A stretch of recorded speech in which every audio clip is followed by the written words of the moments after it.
So today I'm going to be talking about fasting, something I've come across quite recently, having a chat with a friend a couple of days ago over coffee, and we talked about fasting. And so we talked about what is the most important meal of the day in different cultures. My friend is from China, and he said, well, we regard the evening meal the most important meal of the day. And I said, well, in the Western world, probably it's breakfast is the most important meal of the day.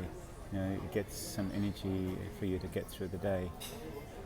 But then I started to think about breakfast. Breakfast, if you break it into two words, it's break fast.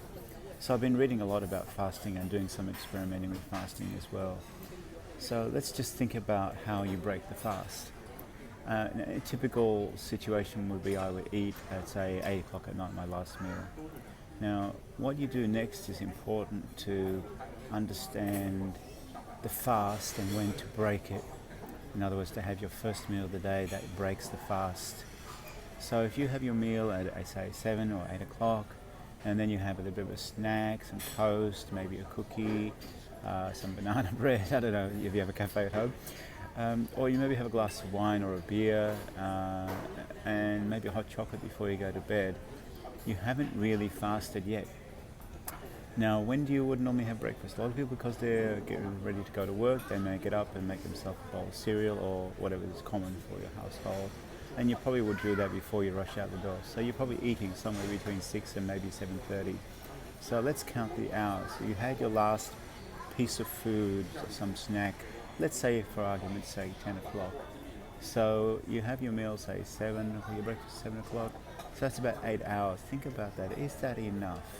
Have you actually fasted enough so that you can say, I've broken the fast, I've had breakfast? That's question number one. Question number two is, when you have that breakfast, what's in that breakfast? Are you having a lot of carbohydrates?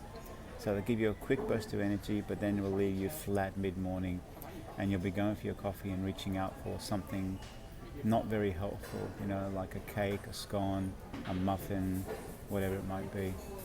Now, I used to think like that too, and I used to be a Weet-Bix kid. I've had Weet-Bix all my life.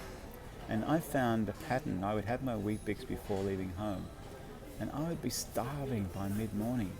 In fact, sometimes I even had a blood sugar crash.